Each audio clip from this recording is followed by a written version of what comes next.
Bonjour et bienvenue dans le podcast NBA Corner où nous allons parler aujourd'hui de l'Eurobasket, mais aussi des dernières infos concernant l'affaire Kawhi Leonard et les Clippers, des entrées de Carmelo Anthony, Dwight Howard de la Redeem Team au Hall of Fame.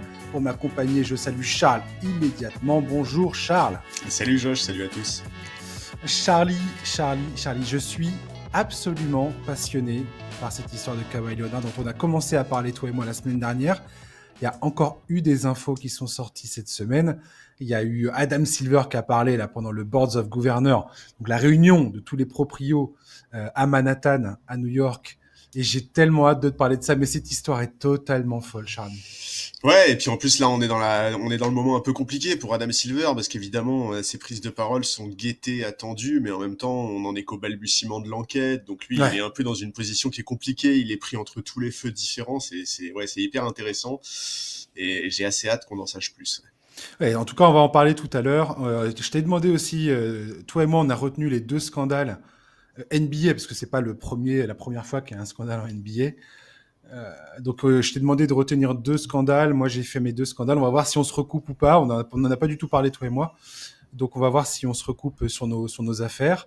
On va commencer, si tu le veux bien, par l'Eurobasket quand même, parce que aujourd'hui on va avoir, au moment où on enregistre, on ne sait pas du tout ce que ça va donner, mais on va avoir les demi-finales qui vont se jouer avec Turquie-Grèce qui va se jouer ce soir. Et il y aura les Allemands contre la Finlande, c'est ça ? Oui. Voilà, qui vont se jouer tout à l'heure dans la journée. Donc on saura ça, voilà. Et il y aura la finale qui va se jouer dimanche. Donc on parlera bien évidemment de la fin du tournoi la semaine prochaine dans le podcast. On fera quelques minutes quand même pour parler du vainqueur et parler des performances des joueurs qui participent à ces demi et cette finale. Parce qu'il y a des choses très très intéressantes qui se déroulent pendant cet Eurobasket. Je voulais revenir avec toi rapidement sur l'élimination de la France face à la Géorgie. Voilà, on s'est complètement pris les pieds dans le tapis. On s'est complètement fourvoyé avec nos tirs à 3 points. Et l'adresse extérieure n'était pas du tout au rendez-vous. On a vu que le match précédent, où on avait mis 40% de nos tirs, était finalement un mirage. On n'a pas du tout su rétablir la situation face à la Géorgie. On n'a pas su répéter cette adresse qui aurait bien été cruciale, parce que finalement, on était dans la rencontre un bon moment de cette partie pour finalement s'écrouler sur la fin. Donc dommage. Je veux croire que cette expérience face à la Géorgie, cette désillusion puisse servir pour nourrir un peu le cœur des joueurs qui seront dans les prochaines compétitions. J'ai vu que certains voulaient également que Fotou se fasse éjecter de la tête de la Ligue, de la Fédération française, enfin de son poste de sélectionneur, pardon. Je trouve ça extrêmement exagéré, autant vous le dire. Il y a un moment, il faut laisser quand même la chance à quelqu'un d'installer sa philosophie, sa stratégie de jeu, et puis de construire son groupe. Surtout que là, il était quand même privé de pas mal d'éléments clés. Donc c'est quand même très difficile, je trouve, de juger exactement ce qu'a fait Fred Fotou pendant cette compétition. Mais j'ai aimé des choses de la part de l'équipe de France, des joueurs de l'équipe de France. Bilal Koulibaly, j'ai très très peur, pour le coup.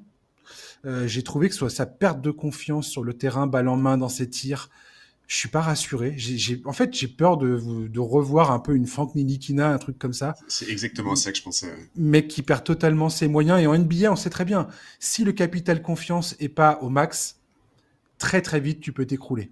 Extrêmement vite. Je veux croire qu'il est encore jeune, je veux croire qu'il est capable de rebondir. Je préfère être sur ce mode-là le concernant. Écoute, ouais, c'est vrai que la semaine dernière, on avait dit que sortir à ce stade de la compétition serait décevant. Alors, on va pas changer notre fusil d'épaule de ce point de vue-là. Je pense vraiment que l'équipe de France avait les armes pour passer ce tour. Je reste forcément sur ma faim.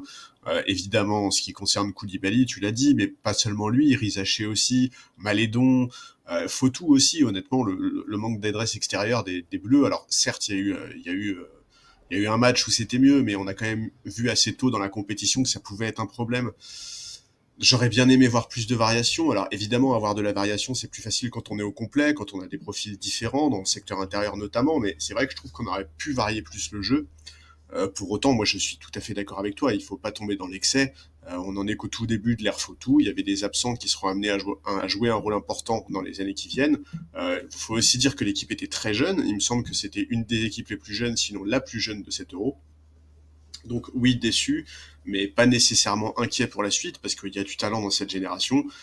Oui, il faut que Fotou trouve des solutions pour faire progresser notre attaque, ça c'est une certitude. Quand on regarde le tournoi, on se rend quand même bien compte que notre attaque reposait plus sur le fait que des individualités prennent le feu, il y a Bouzélé, Francisco notamment, que sur un système collectif cohérent. Donc on veut voir plus de variations, on veut voir des systèmes fonctionnels. J'aurais aussi bien aimé qu'ils fassent des choix dans cette compétition, tu vois, sur le 5 de départ par exemple. La semaine dernière, on avait parlé de la confiance accordée à Okobo. Je pense qu'on est nombreux à avoir été un peu frustrés par le duo Malédon-Cordigné. Peut-être que intégrer Okobo dans le 5 aurait pu être envisagé. Bon, il y avait la place pour faire mieux. Je pense aussi que pour cette génération, ça aurait été génial de démarrer son ère par une compétition réussie. Alors attention, quand je dis compétition réussie, je parle évidemment pas de remporter la compétition, mais aller jusqu'en faire un quart ou une demi-finale. Exactement. Une demi-finale, ça aurait été vraiment un exploit. Ça aurait été génial, ça aurait fait du bien, ça aurait aussi prouvé que derrière le phénomène Wembanyama, il y a une très belle génération. Tu vois, même pour Wembanyama, en fait, ça aurait été super, ça l'aurait libéré d'un peu de pression. Parce que là, mine de rien, quand il va revenir, on va tous être en mode, le Messi est de retour, tout va mieux se passer. Mais voilà, on va pas tomber dans le catastrophisme, c'est beaucoup trop tôt. Il faut laisser du temps à la fois à Fotou et à la fois à cette génération. Vraiment, il faut vraiment comprendre que cette équipe était très jeune. Donc je suis pas non plus traumatisé par cette élimination. Ouais, j'ai l'impression que un des gros besoins de l'équipe de France, clairement pas, ça va clairement pas être le secteur intérieur. On sait ce qui arrive et on sait on sait ce qu'on a entre les mains, mais on a clairement un gros problème au poste de meneur de jeu aujourd'hui. Je sais pas à quel point Nolan Traoré est capable de devenir ce joueur-là. Je sais pas quel joueur français va être capable de prendre cette position, d'être vraiment un numéro 1 qui fait autorité et qui s'impose véritablement dans le 5 majeur de l'équipe de France. Mais on a besoin de ça. Je trouve qu'on a un vrai problème en termes de création, en termes d'initiation offensive. Et clairement, pour moi, c'est le gros problème de cette équipe et c'est le gros chantier pour Fred Fotou et la Fédération française aujourd'hui. C'est d'identifier ce numéro 1 et de confier les clés du poste de meneur à un joueur qui va être capable de grandir dans ce rôle. Et cela veut aussi dire un meneur qui va devoir faire des erreurs et être contesté probablement, mais je ne sais pas trop à qui on va pouvoir confier cette mission. En tout cas, sur la compétition, celui qui a le plus marqué de points dans ce registre-là, c'est clairement Okobo. Il a été adroit, il s'est jamais caché quand il fallait mettre des points dans des moments importants. Mais voilà. Pour moi, Okobo, c'est pas le mec de la situation pour l'avenir. Je sais pas si c'est le meneur qu'on attend à ce poste-là, quoi. En tant que titulaire. En tout cas, dans l'immédiat, pour moi, ça doit être lui. Il a 28 ans et il n'y a pas grand monde derrière. Après, effectivement, dans quelques années, on verra comment les jeunes qui sont très attendus, mais à qui on va pas non plus mettre une pression, tu vois, c'est trop tôt, en fait, quoi. On peut pas d'ores et déjà dire Traoré est l'homme de la situation, c'est beaucoup trop tôt. Pour le moment, pour moi, c'est Okobo qui s'est le plus dégagé et qui s'est le plus imposé. Maintenant, écoute, on va attendre de voir comment se débrouille la relève. Ouais, complètement. On a eu la défaite également de la Serbie face à la Finlande. Markkanen nous fait un Euro extraordinaire. Je pense que Lauri Markkanen avec Alperen Şengün sont les deux joueurs qui, pour moi, joueurs NBA les plus marquants de cette compétition. Avec Luka Doncic et Giannis Antetokounmpo aussi. Non, mais je dis pas, mais ce que je veux dire par là, c'est qu'autant Giannis Antetokounmpo et Luka Doncic, on va en parler de toute façon plus précisément, on va dire que ce sont des joueurs qui sont plus attendus. J'ai pas l'impression, personne n'est surpris de voir Giannis Antetokounmpo et Luka Doncic réussir un Euro à ce niveau de compétence, quoi. Tout à fait. En revanche, Alperen Şengün et Lauri Markkanen, c'était pas évident. Alperen Şengün, on a déjà évoqué ça toi et moi la semaine dernière, mais je trouve qu'il a vraiment passé un cap. Du moins, c'est ce qu'il est en train de nous montrer. Je sais pas à quel point comment ça va se transférer en NBA dans sa saison avec Houston, parce que tu sais que Houston va avoir de nombreuses choses à gérer avec sa nouvelle configuration. On verra comment il rentrera là-dedans. Mais là, il nous montre vraiment de très très belles choses et une maturité.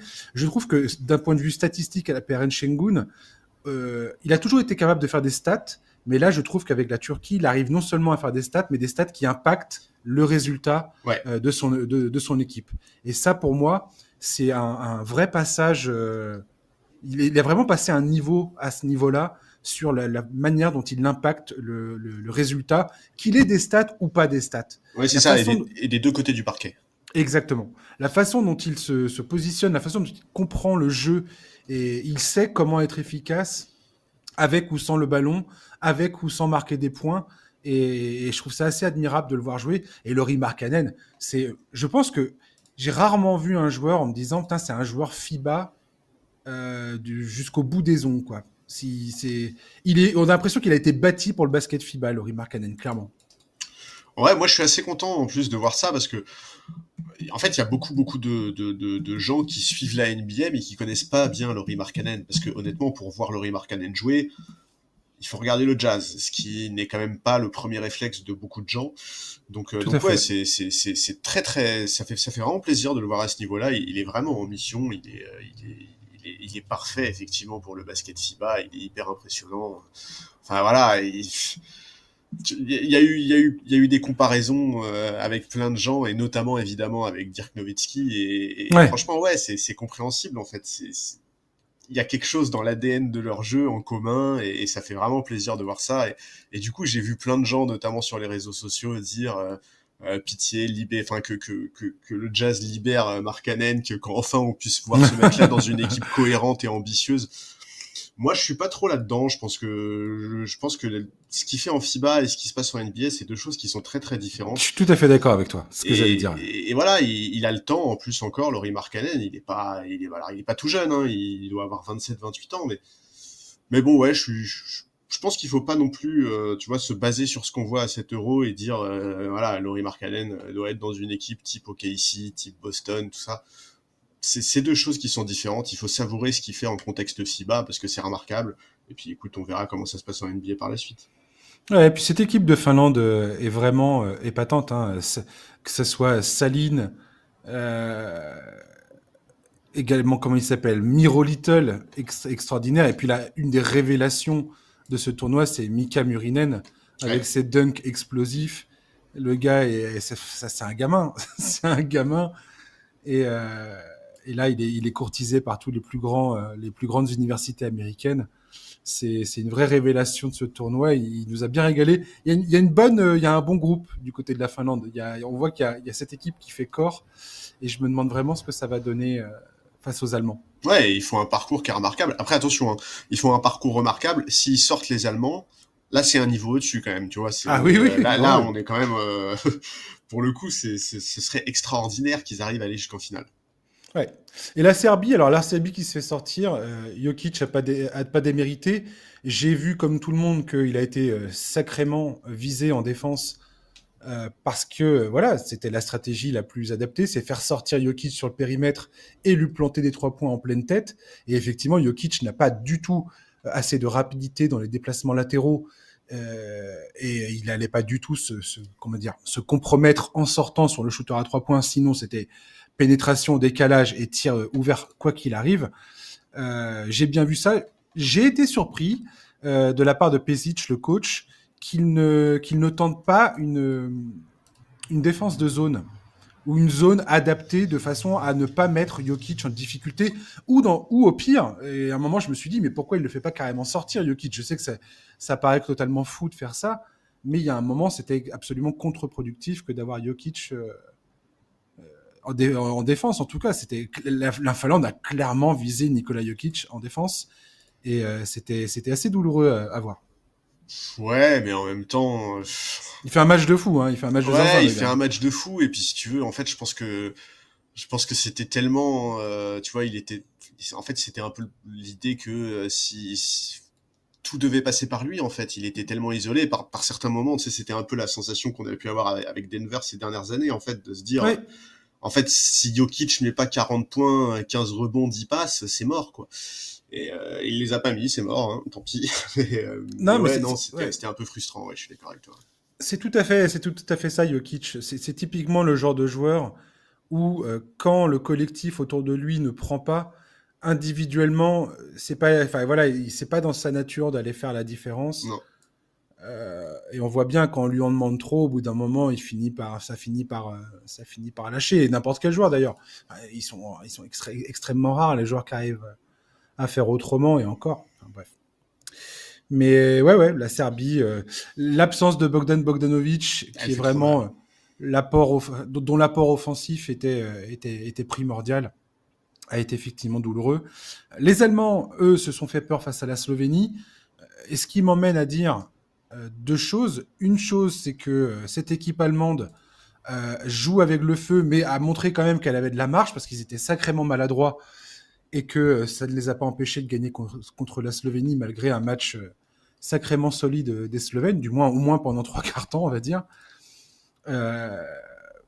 J'aime bien ce que nous propose Wagner depuis le début de cette compétition, bien que je trouve que il y a toujours un manque de confiance dans son tir extérieur et je pense c'est quelque chose que je vais encore regarder cette saison avec le Magic, mais j'ai pas l'impression qu'il ait encore cassé ce plafond de verre qui est au-dessus de sa tête et c'est pas encore cette saison qu'on va voir Wagner se balader à 3 points et régler ce problème d'adresse. Peut-être que ça restera toute sa carrière un streaky shooter, ouais, je pense, avec des périodes de coups de chaud et des périodes avec moins d'adresse. Cependant, dans le jeu, il est extrêmement fort. On a vu des coups absolument brillants dans ses pénétrations, des mouvements. À un moment, il fait une espèce de spin et il va dunker sur la défense. Ça reste un joueur assez magnifique. Et puis côté slovène, Luka Doncic nous fait un tournoi. Alors, toi qui es fan des Lakers, y a de quoi être rassuré de voir Luka Doncic dans cet état de forme quand même. Ouais, ah bah oui, non mais ça c'est évident. Doncic, il est hallucinant ce mec. Ouais, il est incroyable. Ouais, il est incroyable. J'ai tellement hâte que la saison démarre. J'ai tellement hâte de voir la saison qui va nous pondre. Vraiment, moi j'ai toujours un peu ce petit mais qui est que j'aimerais bien qu'il s'éparpille un peu moins dans sa frustration vis-à-vis des arbitres, etc., etc. Mais bon, ça fait partie du package en fait. Tu vois, ça fait partie du bonhomme qui est Luka Doncic. On peut pas mettre ça de côté. Mais non, c'est clair que j'ai extrêmement hâte de le voir en NBA cette saison parce que je pense qu'il a tout à fait conscience du fait que les Lakers attendent de lui, qui montre que le patron c'est lui, que là on est dans l'ère Luka Doncic, tu vois, vraiment eux de leur côté ils font le boulot pour le mettre en avant, pour lui donner tout ce qu'il veut, etc. Donc là je pense que tout le monde a bien conscience de ça. Il a fait un Euro extraordinaire. Bon voilà, ouais, j'ai très très hâte. Et écoute, en ce qui concerne Wagner, je suis complètement d'accord avec toi. Après, moi je me dis un peu qu'en fait aujourd'hui le Magic a fait ce qu'il faut pour que ses difficultés au tir extérieur soient moins problématiques. C'est un peu le principe de l'arrivée de Desmond Bane notamment. Donc pareil, lui j'ai très très hâte de voir comment ça va se passer parce que là encore on est en train de parler d'un joueur qui est tout jeune. Franz Wagner, il vient tout juste d'avoir 24 ans. Il a encore plein de progrès à faire dans plein de compartiments du jeu et c'est un joueur qui est extrêmement intéressant par ses qualités et ouais, lui c'est un profil qui est quand même très atypique, mais qui est extrêmement intéressant. Ouais. Quoi qu'il arrive, le Magic, on va en parler dans les previews d'avant-saison. Oh que oui. Ça, c'est sûr et certain que ça sera non seulement le Magic, mais certains joueurs, clairement, c'est une des équipes qui va être incontournable cette saison. Mais de toute façon, même de par les choix qu'ils ont faits. Ouais, mais globalement, en fait, on va parler en préambule de la saison de tous ces joueurs qui ont brillé à l'Euro, parce que en fait, on la connaît la formule, tu vois, de voir des mecs passer des caps dans les fenêtres internationales, ça arrive, il y en a très souvent, et généralement, ça a des conséquences sur leur saison et sur leur développement. Donc c'est évident qu'on va parler de tous ces mecs-là. Ah, clairement, moi, Luka Doncic, absolument époustouflant. Et j'ai hâte de voir la saison qu'il va faire aux Lakers. J'ai hâte de voir comment la saison des Lakers va se dérouler, très clairement. Enfin, tu sais pourquoi. J'ai hâte de voir comment, c'est ce rapport entre la génération Doncic et le crépuscule de l'ère LeBron aux Lakers va se boutiquer. Clairement, c'est une des grosses questions que je pense que les fans des Lakers doivent se poser. Tout à fait. Avant l'entame de la saison. Là, j'essaie pas d'être de me moquer ou de taquiner sur le sujet. Je pense que voilà. Non, mais Pardon, vas-y. Ouais, non, vas-y. Non, mais en fait, c'est d'autant plus un enjeu que si tu veux, quand on connaît le profil de coach qu'est JJ Redick, on sait que c'est un geek, tu vois, c'est un nerd de la tactique, c'est un type qui est très pointu sur tout ça. Là, on va lui demander autre chose, en fait. On va lui demander d'être capable de manager les égos. Et ça va être extrêmement important cette saison pour les Lakers. Oui, et avec une équipe qui est bancale en raison du fait que les salaires ne sont pas orientés sur une construction qui a un sens aujourd'hui. C'est une équipe qui est coupée en deux. Bien sûr. Qui est coupée en deux entre deux moments, deux instants de son existence. Ouais, on est pour moi, c'est une année de transition. On est sur une espèce de pont où voilà. C'est ça, c'est une année de transition en fait. Mais voir Luka Doncic, tu sais, j'avais déjà cette frustration à l'époque de Dallas concernant Luka Doncic, et j'ai l'impression de l'avoir répété plusieurs fois. Tu donnes à Luka Doncic une équipe qui met en valeur ses compétences, tu vas forcément très très loin. Le parcours des Mavericks en 2024 est quand même... tout le monde lui est tombé dessus pour sa finale contre les Celtics, et à juste titre. C'est clairement sa défense, il était visé en défense et c'était pas beau à voir. Il était aussi blessé, il était aussi face à Jason Tatum et Jaylen Brown, qui sont peut-être les deux joueurs les pires pour lui en termes de défense et pour le viser particulièrement. Enfin bref, pour vraiment mettre en avant ses faiblesses défensives. On oublie souvent de dire que Luka Doncic, certes, ok, défensivement pas top, mais que Kyrie Irving est passé totalement au travers de ses finales aussi. On a eu vite fait de lui donner pratiquement la seule et l'unique responsabilité de ces finales. Moi, j'ai toujours trouvé ça un peu abusé quand même. Faut toujours remettre un peu les choses dans la perspective et dans le contexte, quoi. Mais n'empêche qu'il s'était défait du Thunder, il s'était défait des Wolves. Enfin bref, je veux dire, Luka Doncic en 2024, avec une équipe bien bâtie autour de lui, t'avais l'impression que c'était une force inarrêtable. Ouais. Ouais, non, bien sûr. Et il n'y a pas beaucoup de joueurs qui sont capables de faire un truc pareil, quoi. Le fait qu'il emmène cette équipe de Slovénie jusqu'en quart de finale, je veux dire, c'est quand même un exploit. Elle n'est pas mauvaise, l'équipe de Slovénie, mais c'est quand même... Tout repose littéralement sur ses épaules, quoi.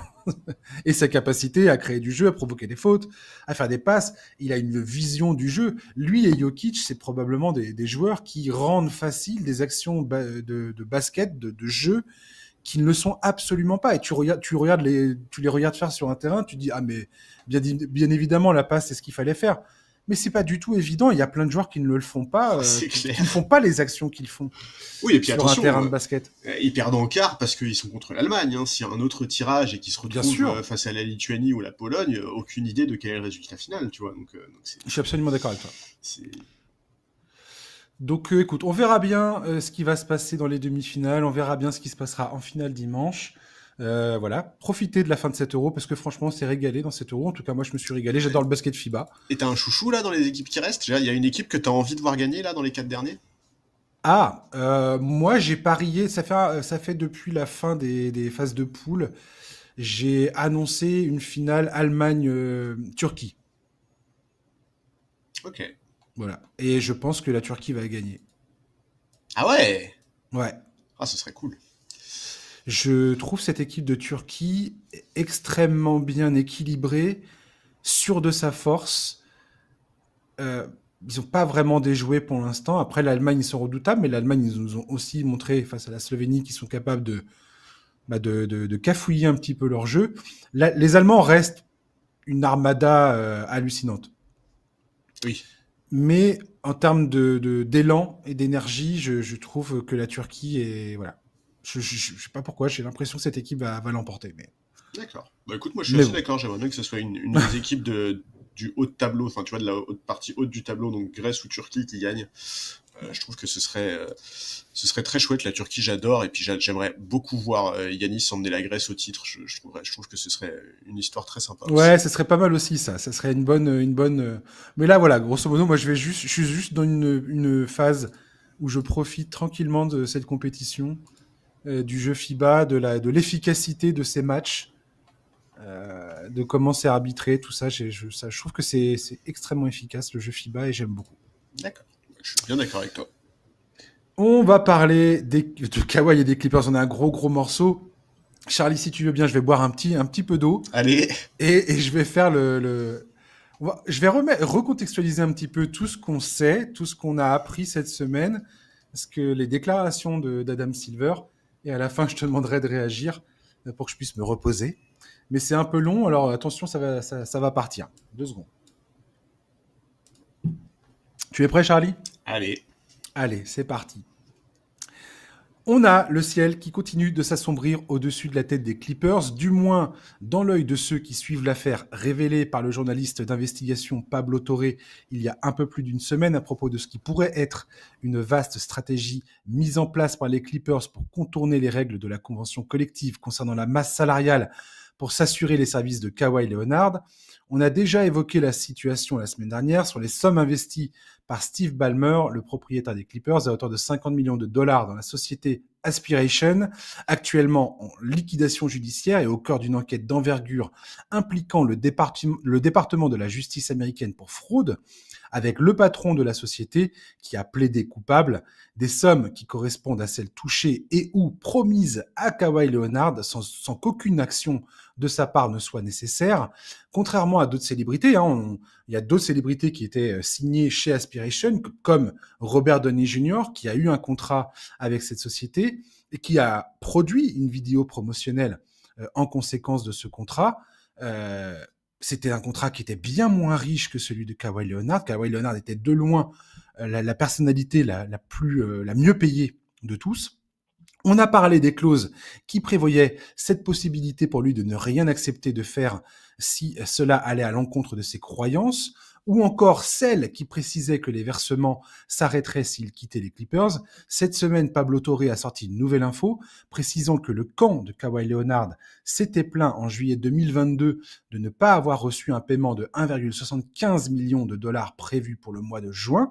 Aspiration est à ce moment-là au cœur d'une tempête interne. Je dis à ce moment-là, au moment où il y a la plainte du camp de Kawhi Leonard, sont au cœur d'une tempête interne où les salariés sont menacés de perdre leur emploi. Kawhi sera toutefois payé peu de temps après. En décembre, devant l'exaspération de l'oncle de Kawhi Leonard, constatant qu'un autre paiement prévu à l'automne n'avait toujours pas été effectué, était retardé, c'est le seul copropriétaire des Clippers, Dennis Wong, ancien colocataire de Steve Ballmer à l'université d'Harvard, détenteur de 1% de la franchise. Steve Ballmer est propriétaire de 99% des Clippers. Il a fait un investissement de près de 2 millions de dollars à travers une société d'investissement à son nom.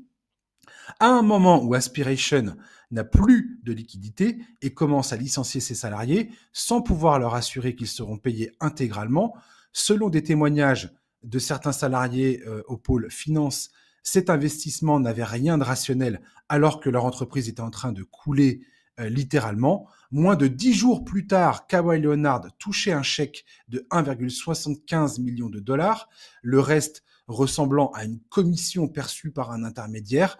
Au même moment, 20% des salariés d'Aspiration perdaient leur emploi. Donc là, je rappelle, on est en décembre 2022. À quelques jours d'intervalle, je crois que c'est le 6 décembre que l'investissement est fait et le 15 décembre, Kawhi touche son argent. Cette semaine, mercredi, hasard fabuleux du calendrier, Adam Silver et les propriétaires étaient réunis à New York pour le Boards of Governors, où certains des patrons de franchise se sont émus de la situation.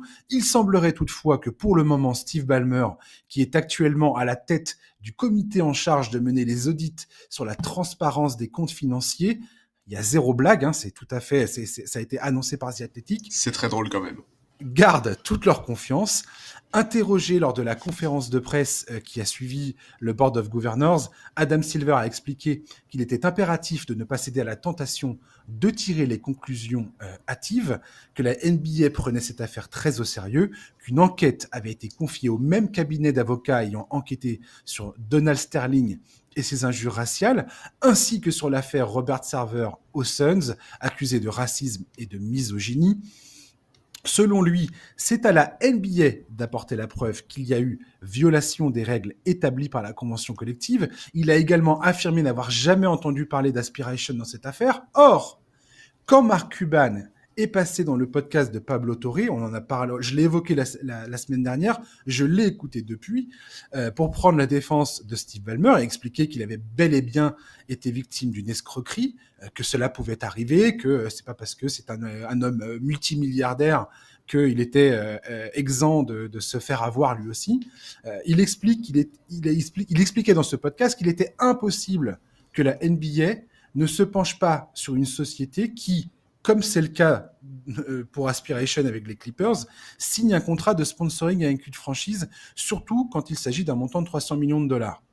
Donc, on a d'un côté Adam Silver qui dit « Je n'ai jamais entendu parler d'Aspiration ». De l'autre côté, on a Mark Cuban qui, avant la conférence de presse d'Adam Silver, dit « Quand il y a des sommes aussi élevées qui sont engagées dans un contrat de sponsoring, la NBA, quoi qu'il arrive, va s'intéresser à cette société. C'est obligatoire. » Donc là, pour moi, il y a quelque chose qui ne colle pas, mais bon. Tout le monde a désormais les yeux rivés sur l'article 13, section 2 de la nouvelle convention collective, parce que cette nouvelle convention prévoit également de nouvelles règles en cas de détournement du salary cap et les pénalités infligées si une équipe se rend coupable de cela. Donc, il y a les pertes de pics de draft. On pourrait avoir l'annulation du contrat de Kawhi Leonard et une interdiction de re-signer aux Clippers. On pourrait avoir la contrainte pour Kawhi Leonard de rembourser les sommes perçues. Mais selon le journaliste John Hollinger de The Athletic qui a épluché le document, il risque d'être très difficile pour la NBA d'apporter la preuve irréfutable d'une violation de la part des Clippers. Même les preuves circonstancielles qui sont là, qui sont présentes devant nous, pourraient ne pas suffire à confirmer la volonté de tricher, ce qui est une bonne nouvelle pour Steve Ballmer, mais les conséquences pourraient être dramatiques pour la NBA, puisque cela signifie que les preuves nécessaires pour attester d'une violation manifeste du règlement sont tellement difficiles à apporter que ceux qui décideraient de contourner ces règles ont à leur disposition plusieurs moyens d'y parvenir sans risquer quoi que ce soit. Les Clippers feront sûrement l'objet d'une punition, mais qui paraîtra probablement bien faible par rapport aux efforts déployés pour contourner le règlement. La NBA n'a probablement aucune envie de voir la Ligue s'engager dans un procès longue durée avec un pourvoi en cassation, suivi probablement d'un appel qui pourrait durer des années et donner accès à d'autres informations qu'elle ne souhaite pas voir s'étaler sur la place publique. Clairement, quand tu as des procès comme ça, c'est le risque. Et je ne pense pas que la NBA soit partie pour ça. Je pense au contraire qu'on risque d'avoir une résolution plus ou moins rapide, mais qui va rester en interne. On voit aussi beaucoup d'articles fleurir autour de l'oncle Dennis Robertson, l'oncle de Kawhi Leonard, et ses demandes extravagantes lors des négociations en 2019, qui avait déjà poussé à l'époque la NBA à intervenir. J'ai l'impression qu'il pourrait servir de parfait bouc émissaire, qu'on va le pointer du doigt. Je ne sais pas s'il a quelque chose à se reprocher ou pas, j'en sais rien du tout, mais je pense que il est tout à fait concevable de dire qu'à un moment, dans ce grand débat sur cette affaire, on dise qu'il a mené des négociations seules avec Aspiration sans que les Clippers n'en soient informés. Charles, comment ta vision de cette affaire a évolué ces derniers jours ? Oula, écoute, déjà c'est un sac de nœuds en fait, c'est extrêmement compliqué parce que tu l'as dit, il y a beaucoup de choses à prendre en compte, il y a beaucoup de nouveaux éléments, il y a aussi en fait il faut se mettre à la place d'Adam Silver, il est dans une situation qui est compliquée, alors il a été très prudent dans ses déclarations, surtout il est fidèle au même principe depuis qu'il est arrivé à la tête de la ligue, à savoir mener une enquête minutieuse avant d'agir, enfin déléguer une enquête minutieuse avant d'agir. Écoute, il explique avoir besoin de preuves claires, c'est compréhensible. En fait, il faut pas oublier qu'Adam Silver, il bosse avant tout pour les propriétaires de franchise. Il n'est pas du tout au service des fans, il n'est pas du tout au service de quoi que ce soit, il est au service des propriétaires. C'est à eux qu'appartient la NBA. Exactement. Ce sont ses patrons. Et vu l'ampleur des sanctions possibles, je comprends qu'il veuille absolument s'assurer que les choses soient bien faites. Alors, j'ai vu effectivement que ce qui fait notamment très polémique, c'est cette histoire des preuves directes, en fait. J'ai vu que beaucoup de journalistes américains, d'insiders, estiment que les preuves indirectes dont on dispose déjà et que tu as énumérées de manière assez claire devraient être suffisantes pour motiver une sanction. Je pense que c'est plus facile à dire qu'à faire. Certes, d'un point de vue judiciaire et légal, il n'est pas du tout obligé d'attendre d'avoir ces preuves directes pour prendre une sanction. Mais ce serait quand même ce serait quand même beaucoup plus pratique, beaucoup plus facile. Maintenant, évidemment, le vrai problème, c'est la difficulté de les obtenir, ces preuves. J'ai vu des gens se dire bon bah comme on a beaucoup de preuves indirectes, c'est plus à la NBA de prouver qu'il y a eu magouille, mais c'est aux Clippers de prouver qu'il n'y a pas eu magouille. Mais là encore, en fait, si t'es les Clippers, c'est que tu estimes être dans ton bon droit et être l'objet d'une escroquerie. Comment est-ce que tu prouves ça? Enfin bref, c'est une situation qui est extrêmement compliquée. En fait, j'arrive pas à avoir un avis clair. Alors évidemment, en fait, j'ai du mal à croire qu'il n'y ait pas magouille, tu vois. Je trouve qu'il y a beaucoup trop d'éléments. Moi, je suis un peu comme tout le monde, tu vois. Je me fais mon opinion avec les éléments qu'on a entre les mains. Mais bon, en même temps, je suis pas dans les bottes d'Adam Silver et je sais pas très bien quelles sont les contraintes auxquelles il doit faire face, quelle est la situation aujourd'hui au sein du Board of Governors, quels sont les soutiens de Ballmer, parce que en fait, il y a aussi tout cet aspect-là sur lequel je trouve aujourd'hui on a très peu d'informations, c'est l'aspect entre guillemets diplomatique, tu vois. J'ai aucun doute sur le fait qu'il y ait énormément de franchises qui veuillent pardon que les Clippers soient sanctionnés, qui veuillent que la NBA se montre inflexible et solide sur des sujets qui sont extrêmement importants, parce que là on est en train de parler d'équité en fait. On est en train de parler d'un des principes les plus importants dans la NBA, c'est le respect du salary cap, c'est le principe même de la tentative d'équité qui existe en NBA. Qui sont aujourd'hui ces franchises qui sont du côté de Ballmer, qui sont les franchises qui vont mettre la pression à Adam Silver pour qu'il y ait des sanctions. Tout cet aspect-là, en fait, aujourd'hui, pour moi, il est presque plus important que l'aspect preuve et l'aspect enquête. Mais de ce point de vue-là, on n'a pas d'informations et je pense qu'on n'en aura jamais vraiment. Donc écoute, j'ai pas d'avis très clair, juste j'attends de voir la suite. Et j'avoue que j'espère un peu qu'il y aura des sanctions, parce qu'en fait, c'est trop facile, tu vois. Genre, moi, je suis fan des Lakers. Je peux te dire que si demain, ce genre de pratique devient monnaie courante en NBA, bah, les Lakers, ils ont la possibilité, la capacité de le faire, mais à l'infini, en fait. C'est un marché qui est d'une telle ampleur que c'est presque trop facile, tu vois. Donc difficile, je trouve, de me faire un avis précis, mais un peu inquiet, ouais, je suis un peu inquiet à l'idée que, tu vois, tout ça soit mis sous le tapis et que ça soit réglé en interne avec des sanctions légères. Enfin, tu vois, en fait, c'est un peu comme à chaque scandale NBA qui concerne les propriétaires. En fait, on parle de mecs qui sont tellement blindés d'oseille que même si tu mets, par exemple, à Steve Ballmer une amende de 2 millions, mais c'est de la monnaie, en fait, pour lui, tu vois. C'est peanuts, quoi. Donc, bon. Donc voilà, c'est les sanctions sportives, en fait, aujourd'hui, qui vont faire... voilà, c'est les seules sanctions qui peuvent être pertinentes, c'est des sanctions qui vont s'attaquer, entre guillemets, aux Clippers, quoi. Je rappelle que Steve Ballmer avait payé 200 millions de dollars à James Dolan, qui menaçait de porter plainte parce que, je sais plus, il violait pour la construction de l'Intuit Dome qui est sur l'ancien site du Forum. Il menaçait de porter plainte pour concurrence déloyale ou je ne sais quoi. Il a déboursé 200 millions de dollars pour résoudre l'affaire sans passer par les tribunaux. Mais oui. C'est quelqu'un qui a une puissance financière qui est irréelle. Il est à plus de 150 milliards de dollars de fortune. Donc, c'est ça. Et tout à l'heure, t'évoquais un peu l'affaire Sterling. L'affaire Sterling, l'amende qu'il avait pris, Donald Sterling, c'était 2,5 millions de dollars. C'est absolument peanuts. Ah oui, c'est gens-là. Oui, tout à fait. C'est de l'argent de poche. Oui, oui. Après, je comprends Adam Silver qui essaye de la jouer mais bien sûr. Prudente. De toute façon, il n'y avait rien d'autre à faire. J'ai souligné le fait qu'ils disent qu'ils n'avaient jamais entendu parler d'Aspiration. Ça, pour moi, c'est quand même extrêmement curieux qu'ils puissent dire un truc pareil. C'est l'élément de la conférence de presse qui fait tiquer. Voilà, quand tu vois, ce qu'a dit Mark Cuban dans le podcast de Pablo Torre, et quand tu vois les sommes d'argent dont on parlait en termes de sponsoring, qui disent qu'ils n'en savaient rien du tout, c'est quand même extrêmement, extrêmement curieux. Mais bon, admettons. Il y a beaucoup de gens également qui pointent du doigt la question de la légitimité des sources, des témoins, de ceux qui ont témoigné auprès de Pablo Torre, qui lui servent de base d'information.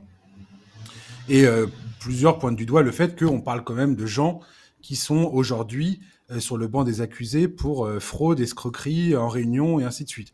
Donc, voilà, la légitimité des sources, la crédibilité de la source est aussi questionnée. Maintenant, Steve Ballmer et les Clippers sont pas totalement... ont aussi d'autres casseroles derrière eux. Je veux dire, en 2015, il y avait cette histoire avec DeAndre Jordan, où les Clippers avaient écopé d'une amende de $250,000 pour proposer un contrat avec Lexus à leur pivot, où ils étaient en train de renégocier avec lui à l'époque. Et comment il s'appelle ? Steve Ballmer avait fait une note interne pour dire que que ce contournement n'était pas du tout volontaire, qu'il rappelait l'importance de se conformer à la convention collective, qu'ils n'avaient jamais voulu rompre avec le règlement, et ainsi de suite. Enfin, grosso modo, il a plaidé l'innocence et le fait qu'il n'était pas au courant, quoi. Tout à fait.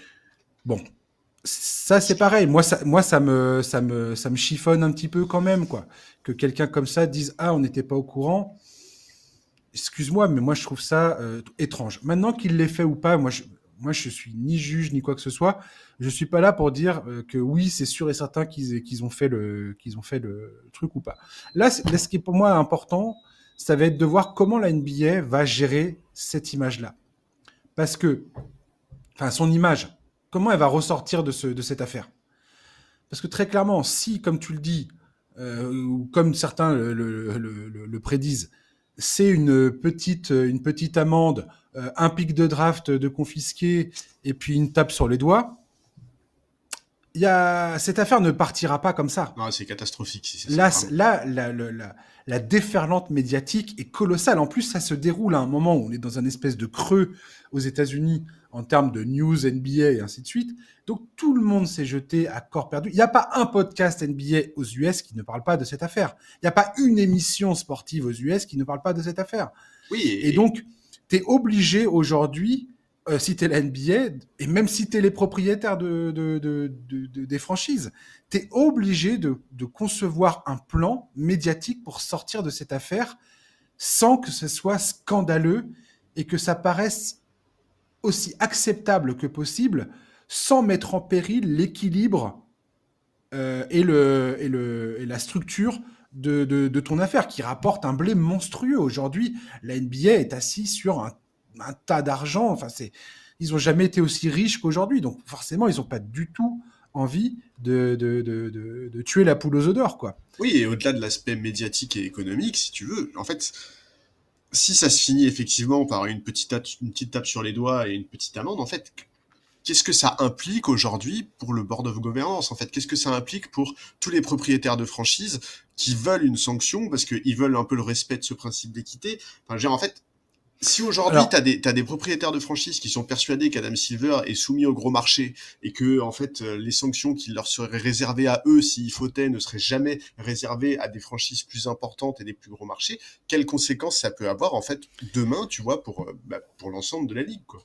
Et ça aussi, ça nourrit pas mal de rumeurs. C'est-à-dire que pour l'instant, les premiers échos de cette réunion du Board of Governors, c'est que Steve Ballmer garde la confiance des autres propriétaires. Qu'il n'a pas été à ce point mis à mal par la majorité des autres propriétaires. Ah, mais par la majorité, j'en doute pas. Aussi parce que c'est un mec ultra puissant, au-delà du sport US, c'est le propriétaire, on l'a déjà dit, le plus richissime de tout le sport américain, mais c'est un homme d'une richesse sans commune mesure avec qui que ce soit dans le monde. Enfin, il est dans le top 10 des plus grandes richesses mondiales. Donc, et c'est pour ça, tu vois, que pour moi, donc ce mec a un pouvoir absolument immense.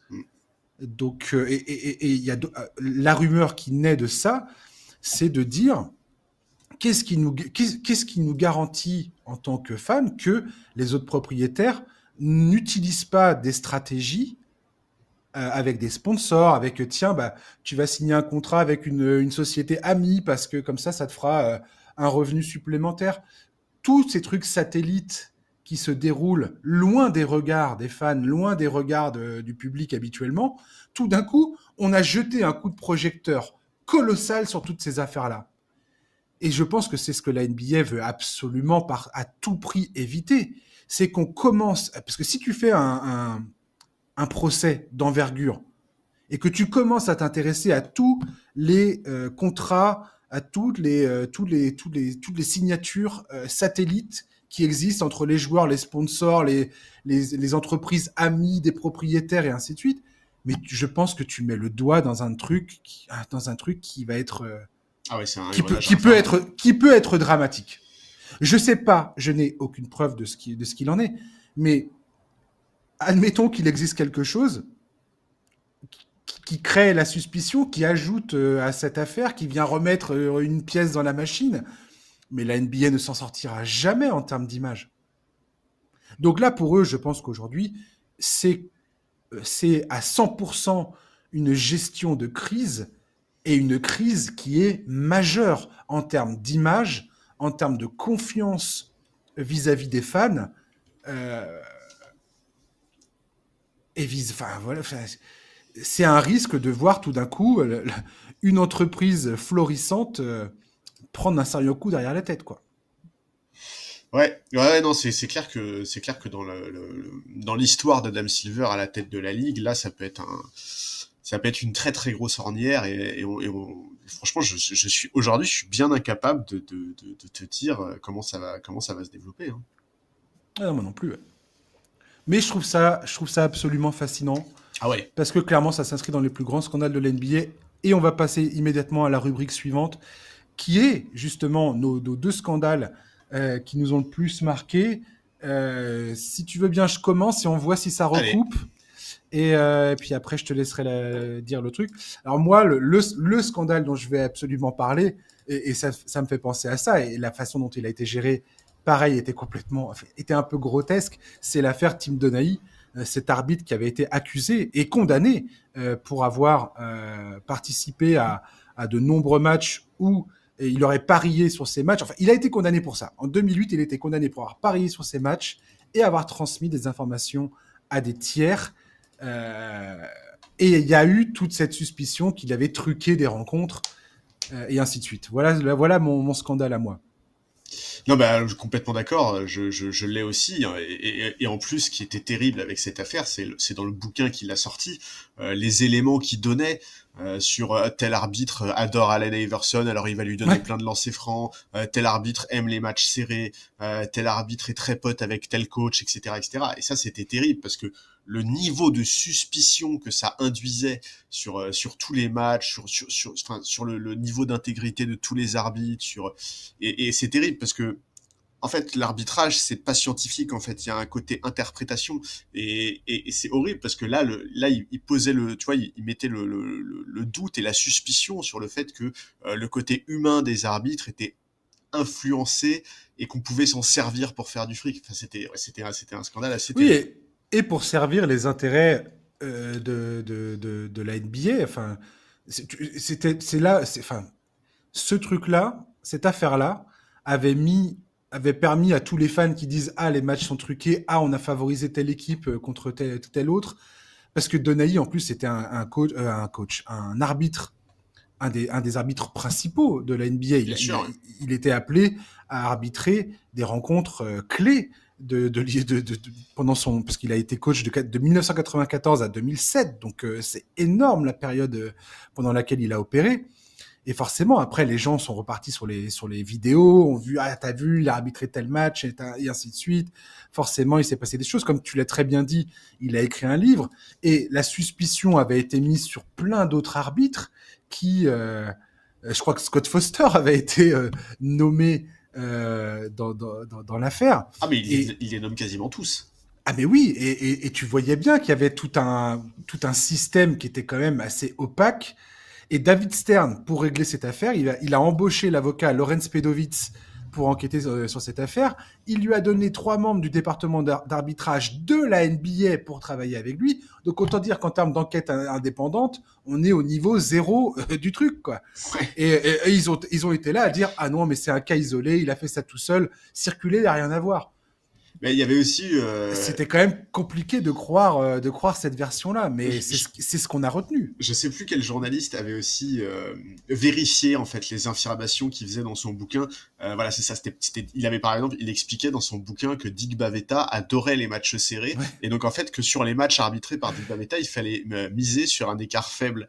Et en fait, il y a un journaliste qui avait vérifié tout ça et qui s'était rendu compte que ça, par exemple, c'était un conseil complètement bidon, et que si tu avais suivi ce conseil, t'aurais perdu de l'argent. Tu vois, donc il y avait, voilà, cette affaire-là, elle était terrible parce qu'elle jetait vraiment le doute sur quasiment tous les arbitres, en fait. Ouais, tout à fait. Puis Tim Donaghy, lui, après, s'est lancé dans une campagne pour essayer de retrouver un petit peu, rebâtir un petit peu son image publique. Mm. Et voilà. Et puis David Stern, on peut pas dire que les méthodes employées par David Stern, qui était donc l'ancien commissaire de l'NBA, appelaient à la confiance. C'était quelqu'un d'assez brutal et tu voyais bien qu'il avait aucune envie que la ligue parte dans le fond avec cette histoire, quoi. C'est clair. Donc non, ce scandale-là, moi, c'est probablement un des scandales qui m'a le plus marqué en NBA. Et effectivement, pour le mal que ça a fait à l'image de l'NBA, quoi. Le nombre de gens qui se sont servis de cette affaire pour dire, voilà, la ligue est une ligue corrompue, achetée, qui trafique les rencontres, qui trafique les résultats. Et ça vit encore aujourd'hui, hein, cette image. Ah oui, bien sûr. Ils s'en sépareront jamais.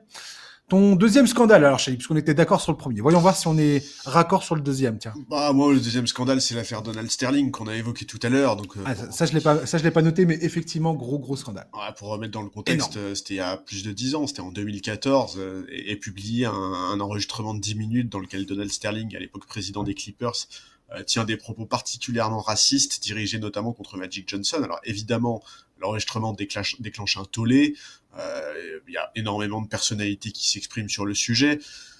Comme toujours dans ce genre de cas, la NBA lance une enquête. En toile de fond, on sent bien, contrairement à l'affaire Kawhi, là, que tous les acteurs de la Ligue, et notamment les joueurs, sont en front uni et espèrent que la Ligue fera preuve de fermeté.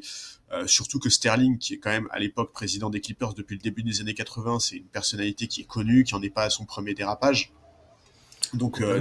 Et ça fait une polémique énorme. Et beaucoup de voix réclament sa suspension. Des joueurs des Clippers réfléchissent à leur avenir dans la franchise. Enfin voilà, ça a une ampleur énorme. Et petit à petit, en plus, ça gonfle de plus en plus de personnalités s'expriment. Obama s'exprime. Beaucoup craignent que le Board of Governors ne sanctionne Sterling que via une amende, ce qui, encore une fois, comme on l'a évoqué tout à l'heure, vu sa fortune personnelle, n'aurait pas d'impact. Et finalement, on apprend lors d'une conférence de presse d'Adam Silver que Sterling est suspendu de ses fonctions à vie. Et à ce moment-là, Adam Silver demande aux propriétaires des autres franchises de faire pression sur lui pour l'obliger à vendre la franchise. Et c'est ce qu'il finira par faire, permettant donc à Steve Ballmer, qui à l'époque, qui était l'ex-PDG de Microsoft, acquérir donc la franchise pour 2 milliards de dollars. Et c'est un truc... Ce qui correspond à la somme de l'amende quasiment à 500 millions... Ah non, à 500 000 de... Ah non, bah non, pas du tout. Ah non, là, tu confonds millions ah bah non, milliards, non. là. Oui, tout à fait. T'as raison. Pardon, non. Non, mais il n'y a pas de problème. Et ouais, c'est un truc qui m'avait marqué. Ce qui m'avait aussi marqué à l'époque, et une fois n'est pas coutume, là, tu vas halluciner sur ce que je vais dire. Mais une fois n'est pas coutume, je vais profiter du fait qu'on parle de ça pour signaler que Doc Rivers, à l'époque, avait été remarquable sur la période. Il était coach des Clippers à l'époque, et il a su fédérer son vestiaire de manière à ce que cette affaire ne ruine pas trop la saison d'un pur point de vue sportif. De mémoire, ses prises de parole étaient également très pertinentes. Alors, autant je continue à douter du fait qu'il soit un grand tacticien, autant sur cette histoire-là, il avait démontré qu'en termes de leadership et de capacité à fédérer un vestiaire, il est absolument remarquable. Et d'ailleurs, dans ce contexte horrible, les Clippers ont réussi à sortir les Warriors au premier tour des playoffs de mémoire, alors que l'affaire était vraiment pile à ce moment-là. Hein. Il me semble que c'était juste avant le début des playoffs que l'affaire explose. Donc voilà, ce scandale-là, moi, il m'avait marqué. Et j'avais été... En fait, j'étais très content par l'issue de cette affaire et surtout par l'espèce de front unique que les joueurs avaient. Vraiment, on avait l'impression que la ligue avait jamais été aussi soudée sur le fait de foutre Sterling dehors, et ça, c'était très bien. Oui, j'avais complètement zappé les détails effectivement de cette affaire, mais Sterling avait refusé la vente. Oui, au début, ouais. Il y a eu un arbitrage devant les tribunaux puisque c'est sa femme qui avait hérité, donc qui était copropriétaire, qui avait vendu à Steve Ballmer ce que lui avait contesté, et ça s'était réglé devant un tribunal. Et ça a traîné quelques temps quand même. Ah oui, bien sûr. Ouais. Donc, en même temps, ça s'est passé quoi? C'était le scandale éclate en avril 2014 et la vente, elle est définitivement actée Fin mai 2014, je crois. non, août, une fois qu'il y a eu la plainte de. Ah oui, tout à fait. T'as raison, effectivement. Ouais. Donc, ouais, effectivement, ouais. C'est une affaire qui avait marqué. Et t'as raison, je confonds les millions et les milliards. L'amende de 2,5 millions, c'est vrai que c'est drôle. Le mec, c'est comme si tu demandais un billet de 50 euros, quoi. Ouais, et puis vraiment la personnalité de Sterling, enfin vraiment, ce mec-là, je suis désolé, mais ce mec-là m'a vraiment l'air d'être une sacrée raclure. Tu sais, il faisait des déclarations. Il était détesté. Genre, ouais. Quand on lui dit les joueurs vont faire grève, il a répondu non, ça m'étonnerait, ils sont payés, alors ils vont jouer. Enfin, c'était vraiment, mais vraiment, c'est vraiment un sale type. Voilà, la NBA beaucoup mieux sans lui. Il y a plein de joueurs qui avaient témoigné de sa manière d'être dans les vestiaires, enfin qui étaient passés par les Clippers. Baron Davis, notamment, je crois. Voilà, qui témoignait de sa manière d'être et tout ça. Aussi le traitement qu'il avait réservé à Elgin Baylor, qui avait été longtemps membre du front office des Clippers. Ça s'était excessivement mal passé. Donc, non, c'est quelqu'un d'absolument détestable, cette personne. Mon deuxième scandale, un sujet, moi, qui m'a toujours tenu à cœur, dont j'ai déjà parlé, mais j'en reparle parce que je pense que c'est un des trucs aussi qui m'a le plus marqué. Pour le coup, c'est plus basket que business, on va dire. Mais c'est le Malice at the Palace, la baston entre les Pacers et les Pistons, le 19 novembre de 2004, où il y a eu après, c'est cette baston avec Artest, Steven Jackson qui partent dans les tribunes. La suspension de Ron Artest, je pense que la carrière de Ron Artest, l'évolution de cette équipe des Pacers qui était largement favori cette saison-là pour gagner le titre, le destin de Jermaine O'Neal, tout ça a été largement changé. Oui, le cours de l'histoire a été modifié pour tous ces joueurs-là. Et puis après, voilà, il y a eu toutes ces règles qui ont été ensuite prises par David Stern pour changer, on va dire, l'image de la NBA, parce que pour lui, c'était clairement une question d'image également, que le fait que dans les tribunes, alors que la NBA s'époumonnait pour faire de la NBA un divertissement familial, que tout d'un coup, il y ait ces bastons avec les fans et les supporters, c'était insupportable pour lui. Et il y a eu énormément de décisions qui ont découlé ensuite de cet événement. Et moi, ça m'avait extrêmement marqué. Ouais, je suis bien d'accord avec toi. Pareil, j'ai été très marqué par cette histoire. Alors, tu parlais du fait que beaucoup de destins avaient été changés. Moi, là-dessus, je vais pas me plaindre, parce que je pense que sans Malice at the Palace, je suis pas du tout sûr que Ron Artest se retrouve aux Lakers en 2009 et qu'il apporte tout ce qu'il a apporté. Et moi, Ron Artest, c'est un joueur qui m'a beaucoup marqué sous le maillot des Lakers, pas par son jeu, mais aussi par sa personnalité, par sa manière d'être. La conférence après le titre, conférence de presse après le titre. Quand il parle de Kobe. Ah ouais. Quand il parle quand il parle du Zen Master, quand il parle de Kobe. Enfin, cette conférence de presse, pour moi, c'est un morceau de l'histoire de la NBA. C'était une des meilleures conférences de presse de l'histoire. Ah, mais tu sais que je la re-regarde, je la revois tous les 2-3 ans. Et je le trouve tellement touchant dans cette conférence de presse avec toute sa famille autour et tout. Enfin, vraiment, c'est un moment que j'adore. Donc ouais, non, Malice at the Palace, pareil, c'est un morceau de l'histoire de la ligue. Ça a eu un impact énorme sur la carrière de ses joueurs, sur les règles, sur tout. C'était très marquant aussi. Ouais, le chaos absolu qui a suivi. Moi, je me souviens devant ces images, j'étais là à me dire, mais c'est pas possible. T'avais l'impression d'assister à quelque chose de totalement irréel. Ouais. Et tout le monde savait à ce moment-là, pendant que ça se passait. Et puis après, moi, j'ai regardé tous les documentaires et tout ça qui parlent de ça. D'ailleurs, je vous invite à les regarder aussi. Ouais, et puis la manière avec laquelle la presse en parlait, tu vois. Ouais, on savait au moment où ça se déroulait que le contre-coup allait être... Exactement. Elle allait être conséquent, quoi. C'était quoi la baston la plus infâme de l'histoire de la NBA. C'est ça, exactement, ouais. C'était sûr et certain qu'il y allait avoir des conséquences dramatiques et c'est ce qui s'est passé. Donc voilà. On va terminer le podcast. On va parler de 2 faits d'actualité. Josh Giddey qui prolonge à Chicago. On en a parlé la semaine dernière d'ailleurs, de Josh Oui. Giddey. C'est acté. 4 ans, 100 millions de dollars avec les Bulls. Il est avec Matas Boutzelis, clairement l'avenir de cette équipe. En juillet, ils ont prolongé Billy Donovan, ton coach préféré, Charlie, pour le Ouais. meilleur et pour le pire. Giddey, qui est arrivé à Chicago dans le transfert qui avait envoyé Alex Caruso à OKC. OKC, ça a été décisif dans leur quête du titre, largement. On a tous vu ça pendant le mois de juin, enfin avril, mai, juin. Voilà, Giddey à Chicago, c'est acté, Charlie. Oui, bah écoute, moi je suis plutôt content qu'ils aient fini par trouver un accord de tous les dossiers en suspens, Kuminga, Grimes, etc. Pour moi, Giddey, c'était celui dont le dénouement était le plus logique. Les Bulls n'avaient aucun intérêt à laisser s'enliser la situation jusqu'au moment où ils prendraient la qualifying offer. Donc c'était l'issue logique, même si les deux parties avaient du mal à trouver un accord. Moi, je vais être franc, je trouve que c'est 25 millions par saison, du coup, ça me semble pas trop horrible.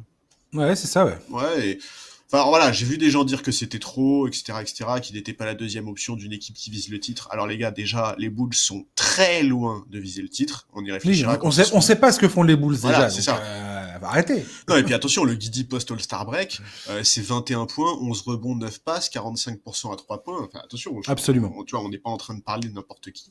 Donc, c'est à lui de confirmer cette très bonne fin de saison, de montrer qu'il peut toujours progresser. Il est encore jeune, il va avoir 23 ans le mois prochain. Mais voilà, je suis content que cette histoire soit réglée. Ouais, complètement. Hall of Fame, Carmelo Anthony, Dwight Howard, parmi d'autres, comme les joueuses de WNBA Sue Bird, légende absolue du basket, Maya Moore, Sylvia Fowles, sont également rentrées au Hall of Fame, et la Redeem Team de 2008. Tout ce petit monde est arrivé là. On va parler exclusivement de la NBA et de Team USA, mais voilà, Carmelo Anthony, sa carrière universitaire, j'ai l'impression, a quand même pas mal pesé dans la balance, avec son titre remporté avec Syracuse en 2003, alors qu'il était un joueur de première année. Aux États-Unis, c'est quand même assez important dans leur façon de juger une carrière. Moi, je trouve que sa carrière NBA est imparfaite, Ouais, et que je vois pas comment ça rentrait au Hall of Fame, mais bon, j'ai arrêté de débattre sur les questions du Hall of Fame. J'ai l'impression qu'il faut qu'ils aient leur fournée tous les ans. Et voilà, il a aussi déclaré qu'il se sentait être le visage historique de la Team USA, ce à quoi j'ai rigolé. Parce que j'ai pas compris pourquoi il s'est lancé ce titre-là. Voilà. Je suis resté circonspect en me disant, mais pourquoi tu dis ça? Pourquoi? Donc voilà, Carmelo Anthony, écoute, Hall of Fame. Je suis rendu à un stade où je me dis, ok, vas-y, si En vous fait, voulez. je trouve que ce mec, il a une capacité à gâcher les choses qui est folle. Parce que tu vois, moi, par exemple, Melo, je l'ai surtout apprécié avec Team USA. Bien plus que je l'ai apprécié chez les Knicks, par exemple. Ouais, d'ailleurs, je veux juste préciser, on peut avoir l'impression que je méprise Carmelo Anthony, pas du tout. J'ai suivi sa carrière à Denver. Carmelo à Denver, c'était extraordinaire jusqu'au moment où il décide de se barrer et pas de la bonne manière. Pour ceux qui ont vécu le truc, c'était quand même un cauchemar absolu en termes Ah ouais. d'attention médiatique, de communication. Enfin, c'était nul, c'était chiant, c'était horrible. Et clairement, il a complètement merdé ce dossier-là. Il a forcé la main de Denver, ce qui a fait qu'il est arrivé dans une équipe des Knicks qui était complètement vidée de sa substance, alors que s'il avait attendu quelques mois, il serait arrivé dans une équipe des Knicks qui aurait pu construire autour de lui. Donc vraiment, j'avais trouvé ça bête à manger du foin, alors que c'était un joueur que je trouvais absolument magnifique sur le terrain. Et puis à New York, écoutez, voilà, certes, je pense qu'il a été beaucoup centré médiatiquement parce que c'était les Knicks, mais très sincèrement, c'est pas une victoire en playoff sur toutes ces saisons passées là-bas qui va me tenir en haleine en me disant ah mon Dieu quel joueur extraordinaire. Non, je suis désolé, non. Ouais, en fait, je te dis, moi, bah, déjà, être l'image de Team USA, bah, déjà, pour commencer, pour moi, mais ça, c'est peut-être une histoire de génération, mais pour moi, l'image de Team USA, elle est évidemment indissociable de la Dream Team. J'ai grandi avec les histoires qui entouraient cette équipe, et même, en fait, même ensuite, si je pense à l'époque Melo, et évidemment, le souvenir marquant, c'est la Redeem Team, dans lequel il est présent, mais je suis désolé, dans la Redeem Team, il est en retrait par rapport à Kobe, par rapport à Wade. Les deux sont monstrueux en finale face à l'Espagne, à LeBron aussi. Enfin, bref. Parce qu'il a eu un temps des records FIBA pour la Team USA aussi, c'est ça, que Kevin Durant a complètement annihilé. Mais oui, c'est ça. En fait, pour moi, Melo, c'est un joueur incroyable dans le contexte FIBA, peut-être un des plus forts à son poste dans l'histoire, mais c'est certainement pas le visage de Team USA. Il y a des joueurs qui sont plus marquants en termes d'aura, plus marquants en termes de stats, et plus marquants en termes de palmarès, puisque maintenant KD a 4 médailles d'or après 2024. Donc ouais, et puis vraiment, pour revenir sur la Redeem Team, moi j'ai pas souvenir d'un truc un peu iconique de la part de Melo. J'ai souvenir de la photo Kobe LeBron, les bras dans l'un de l'autre, le doigt sur la bouche de Kobe au moment d'enterrer les espoirs espagnols à 3 minutes de la fin de la finale. Mais Dwayne Wade avait été la extraordinaire. finale de D-Wade, elle est monstrueuse. Ouais. Donc ouais, et d'ailleurs je crois que c'est le meilleur marqueur sur le tournoi. Ah non, mais il était époustouflant. Pour Team USA. Ouais. Et ouais, non, en fait, moi, Melo, c'est le prototype même du joueur qui est ultra frustrant. Tellement fort en attaque, mais tellement peu décidé à bosser sur les autres aspects de son jeu pour passer un palier. Et en fait, c'est ce que je te disais en préambule. Il gâche tout, en fait, ce mec, tu vois, genre. Pourquoi tu te contentes pas d'être un joueur incroyable de l'histoire de Team USA, un joueur FIBA exceptionnel que t'as besoin de revendiquer le fait d'être le visage, effectivement, le drama pour quitter Denver, enfin. Pour moi, il avait le potentiel pour devenir un des meilleurs joueurs de l'histoire de la Ligue, mais finalement, aujourd'hui, quand je regarde sa classe de draft, je suis même pas sûr qu'il soit dans le top 3. Alors, ce que je viens de dire, ça peut peut-être choquer, parce que je sais oui, tu vas choquer, ouais. Il est très aimé. Bah oui, mais LeBron, il est très aimé. Tous les jours devant. C'est impressionnant l'image de Carmelo Anthony. Non, mais attends, je suis désolé, mais dans sa classe de draft, donc on met LeBron devant, il n'y a pas le moindre doute. Moi, je mets Wade devant. Sans aucun doute non plus. Et ensuite, tu tranches entre Bosh et Melo. Bah moi, je suis désolé, mais si je suis général manager d'une équipe à la fin des années 2000 je prends Chris Bosh entre les deux, je prends Chris Bosh tout de suite. Mais sans aucune hésitation. Ouais, tout de suite. J'avoue. Et c'est pas de la hate, hein, vraiment. Melo, son jeu, j'ai toujours été très impressionné par son jeu, il n'y a aucun problème avec ça, mais il n'avait pas la mentalité qu'il fallait pour devenir un des plus grands. Il y a un moment, il faut que le fame ait un sens, et moi, je comprends plus le sens de cette histoire. Je comprends plus le sens de cette histoire. Et encore une fois, je dis ça, c'est pas un tacle envers Carmelo Anthony qui a eu une carrière extraordinaire, une excellente carrière. Déjà jouer en NBA, il faut être un crack absolu. Pour avoir la carrière de Carmelo Anthony, il faut être un crack parmi les cracks. Un des meilleurs talents qui existent. Ouais, mais monstrueux offensivement. Monstrueux. Maintenant, il y a un moment, il faut aussi qu'on trace une ligne dans le sable, quoi. Je sais pas, il y a un moment, on va pas faire rentrer tout le monde parce qu'on a un peu d'émotion. Ah si, il était sympa. Ah si, il savait marquer des fadeaway. Ah si, attends, il a fait ça, il a marqué un match à 60 points. Ok, mais dans ces cas-là, on fait rentrer à peu près tout le monde, quoi. Enfin. Et alors, du coup, ton point de vue, toi, sur Dwight Howard? Alors, pour le coup, moi, Dwight Howard, je trouve que c'est devenu un joueur, pour le coup, lui, sous-coté. Clairement. Et je trouve qu'il est sous-coté, surtout depuis son passage aux Lakers, où pareil, lui, il a forcé la main pour quitter le Magic, ce qui a été une catastrophe en termes d'image, en termes de réputation, de comment il a géré ça, c'était catastrophique. Et après, quand il est arrivé aux Lakers, il a eu son problème à l'épaule. Ces joutes verbales avec Kobe Bryant par médias interposés, c'était vraiment dommage. Mais maintenant, le Dwight Howard du Magic d'Orlando, je suis désolé, c'est quand même quelqu'un qui a été un des tout meilleurs défenseurs de la Ligue. Je crois qu'il a 3 titres de meilleur défenseur de l'année consécutifs. Tout à fait, ouais. C'est quelqu'un qui, en 2008, après Vince Carter en 2000, redonne ses lettres de noblesse au concours de dunk. Si vous vous souvenez du concours de dunk de 2008, Dwight Howard était c'était le summum de la popularité en NBA. Ce gars, t'as l'impression que que ça allait devenir une superstar absolue de son sport, quoi. T'as l'impression qu'il n'y avait pas un sponsor, pas une publicité, pas un truc qui se passait sans Dwight Howard. Ce mec était adoré, était grand public, il a cette image de gars ultra sympa, de gentil géant, et ça tout s'est vautré après ça. Le Magic d'Orlando, tout le monde est là à dire « Ah, mais comment ça se fait que Kobe Bryant n'a pas rencontré LeBron James en finale NBA ?» Mais en 2009, les Cavaliers de Cleveland sont une des meilleures équipes de la Ligue. Très clairement. Le Magic d'Orlando, c'est eux qui les sortent en 6 matchs, en finale de conférence. Et il n'y a pas un pli. Dwight Howard, il a complètement dominé LeBron James dans cette finale de conférence. Alors, il a bien été aidé par Turkoglu, par Rashard Lewis.